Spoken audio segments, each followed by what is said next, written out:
Hello YouTube, Super Quicksort here, and today I'm bringing you a UA deck profile.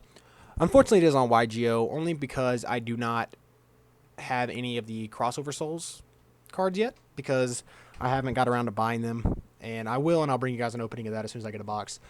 But I do have a UA deck that is physical, but like I said, I don't have any of the Crossover Souls cards, so I'm bringing you a YGO version with the Crossover Souls cards in them. So let's get started. We have one Dreadnought Dunker. He inflicts piercing damage, and when he damages your opponent, you can pop one card on the field. So he's pretty good. He's not the best card in the deck, but he's also not the worst. One Rival Rebounder. That card is a tongue twister to say. When he is normal summoned or special summoned near your opponent's turn, you can special summon a UA monster from your graveyard. So he's good for recursion. One Playmaker. You all know what Playmaker does, I'm sure, if you know what UAs are. He can lower his attack 800 to boost another UA that is attacking his attack by 800. One Blockbacker, and I actually dropped one other Blockbacker for the Dreadnought Dunker just to test it out. And it's actually pretty good. Blockbacker is not the best either, but he's also not the worst. He's very useful in certain situations. When your opponent special summons a monster, you can change its battle position and negate all of its effects for as long as it's face up on the field. So he's very good if your opponent likes to special summon and do a lot of crazy plays. You can stop their effects from happening and pretty much shut all their plays down. Two Goalkeeper, one of my favorites in the deck. And during your opponent's turn, you can target a UA monster you control, including himself, and once during that turn, they cannot be destroyed by battle or card effects, and it is a quick effect. So, Triple Mighty Slugger, the main guy you're going to have bashing into your opponent because he's basically Armades. When he attacks, your opponent cannot activate anything until the end of damage. So you usually make Playmaker, make him with Stadium, that's plus 500, taking him to 28, and then another 800 is 36. So he's bigger than Blue Eyes, and your opponent can't do anything about it. Next, we have two Perfect Ace. Perfect Ace is really good. During your opponent's turn, when they would activate anything, you can discard a card and stop that from being activated. So it's pretty great. Triple Midfielder. The only UA you're ever going to be normal summoning is Midfielder because he's the only one that is level 4. You can normal summon everything else, but you generally won't. You'll be bouncing stuff off of Midfielder. Then we have 3 Strikers. We have 2 Spell Strikers and a TG Striker. They are there because you need something to special summon to get on the board so that you have something to tribute for Mighty Slugger or for Perfect Ace if you don't have anything else. If you don't have your Rhoda, if you don't have a midfielder already, if you don't have a Stadium, you need to have them at some point. Then we have Triple Rhoda. The only thing Rhoda ever searches is any of the Strikers and the midfielder because that's all it needs to search. One Dark Hole. You could run Raigeki if you wanted to. I just tried to make this a little more budget friendly because the deck's not that expensive anyways, and dropping a Raigeki increases the price by like 20 bucks. So there's no reason to do that. So just run a Dark Hole. It's not that bad.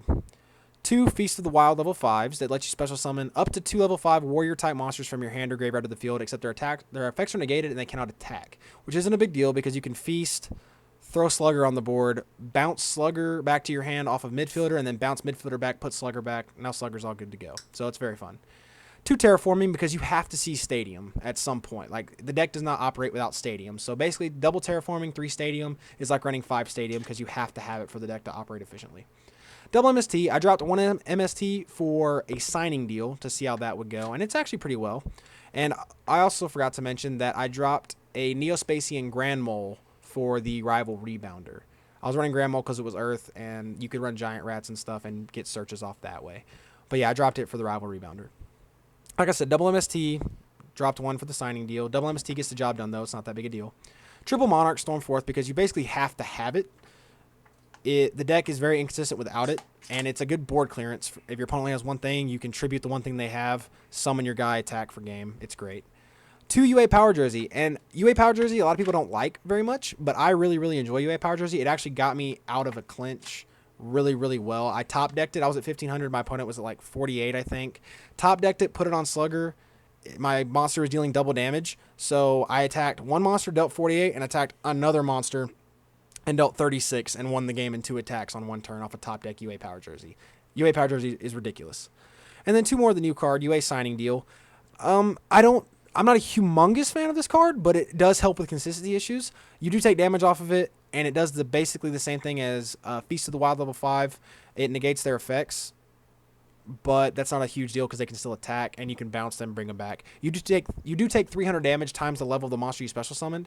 So usually you're only going to go get Slugger or Ace, and usually that's about as high as you want to go because you're taking a lot of damage at that point. The highest damage you'll ever take off this card in this deck if you search the biggest thing is 2400 because you'll search a level 8. So that's still not that huge a deal, but you rarely ever have to go search that level 8. Triple UA Stadium, the best card in the deck by far. Anytime you normal summon a UA, you can go to your deck and search a new one. Anytime you special summon a UA, once that turn, all monsters you currently control gain 500 attack. So you make Slugger huge. The only traps we run are Triple Royal Decree because we don't need traps. I know the new one, Penalty Box, came out, this one. But I'm not a huge fan of Penalty Box. At the start of damage, if a UA battles an opponent's monster, you can banish that opponent's monster till the opponent's second end phase. But you only use the effect of UA Penalty Box once per turn, and you can banish the card from your graveyard to add a UA spell card from your deck to your hand. So you would be adding Stadium, Signing Deal, or Power Jersey, which I tested Penalty Box, and it's not that big a deal. Like, it's not very good. It's not terrible by any stretch. If you want to run it, by all means, run it. But it's not that good. I just prefer Royal Decree because Royal Decree gets the job done. It is amazing. People are amazed when you activate Royal Decree because nobody mains Royal Decree. And it's just a fun card to have.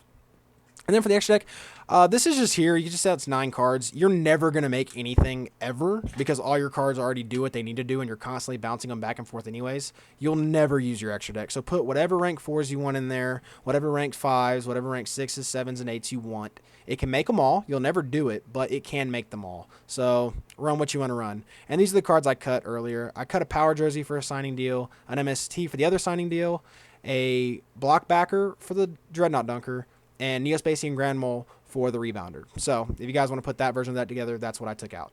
So yeah, guys, I hope you guys enjoyed the video. Please like, comment, and subscribe if you want to see more deck profiles and duels coming to you as soon as I can get them out. And yeah, guys, thanks for watching. Bye.